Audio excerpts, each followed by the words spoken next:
Nagama kam jirtu. Happy Christmas.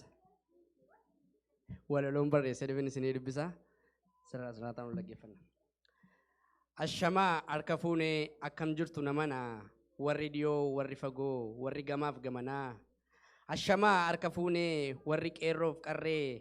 Haara rakkisaa of kallee baga jaawwala garree. Ashamaa harka fuunee warri kooraa.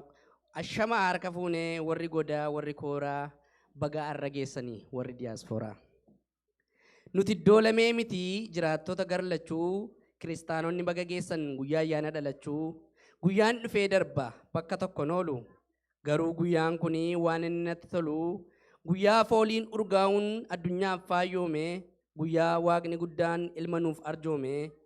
Guyyaa biiftuu naqaa saba hundaaf baate. Guyyaa waaqayyo abbaan ilma isaa nuuf laate. Guyyaa dukkanni godaanee dacheef ta'e ifni. Guyyaa boo'uun raawwatee nu mimmiidhagne bifti. Guyyaa keenyan arfiin du'aa nurraa achi qaari'e. Guyyaa dukkanichi ifaan nu bari'e. Egaa kana arguun kaaniif ta'u qoosaa. Anaaf guyyaan kun keenyan rakkoo dhoosa. Jechoota filadhee yoon dhabees wal maddii gammachuun akka jiru nu mudatus gaddii. Rakkoof heelaa hedduu waan hundaa dandeenye. Guyyaa ulfinaa kana baga waliin geenye. Baga geenye jedhee yoon asii lallabu. Seeliin koon boqota maashaan nagaan qabu. Baga geessan jedhee gaafa nasii faarsu. Nan beekan wallaallee akka diina aarsu. Dargaggoo shamarran abbootaaf harmootaa. Baga geessan guyyicha dhalootaa. Guyyaa mootiin dhufee biyya lafaaf of laate. Waan hundumaa dabartee baga namarraa taate. Oduu gammachiisaa misraachoo guddaa. Yesuus nuuf dhalatee fayyisaan nama hundaa. Gammadaan gammannaa ilmi nuuf dhalatee. Dukkanni sun darbee ifni iddoo qabatee. Dhagaa dhaggeeffadhaa oduu dinqisiisaa. Dhalachuu gooftaa kee ajab jechisiisa. Inni abdichiifamee mootiin bara baraa. Yesuustu dhalatee uumaa uumama maraa. Masiinni dhalataa kan cubbuutti nu furu. Guyyaan isaa dhiyaateeran turu. Jedhee akka dubbatee masiin nuuf dhalatee hundas nuuf raawwatee isa nuuf kakatee.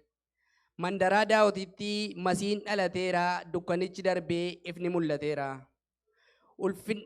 Ulfina isaa dhiisee foon cubbamaa uffatee biyya lafaa dhufee durbarraa dhalate. Badiisa nu oolchuuf abbaa biraa ka'ee nu gidduu buufatee nama guutuu ta'ee. Eenyuun yaade beekaa gaariin Naazreetii ba'u achitti dhalatee mootii biyyaa ta'uu. Afaan raajotaatiin akka dubbatame tokko osoo nafin hundi raawwatame.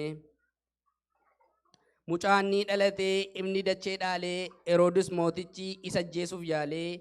Dhalachuu Yesuusiin mootiin gurra buutee hunda ajjeesaa fixaa dhiira waggaa 2 guute. Dhalachuu gooftaa keenyaa Heroodis naasisee hinaaffaan irra badabee ajjeesuuf kaasise.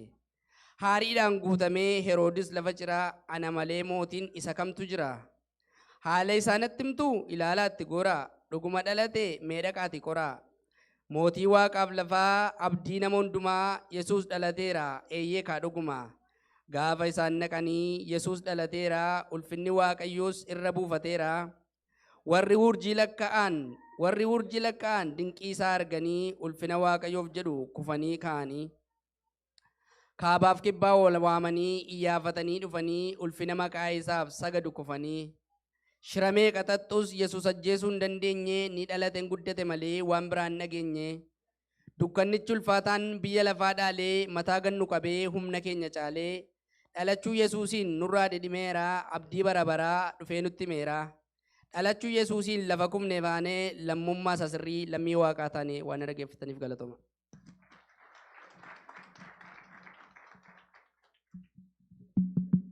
Hallelujah.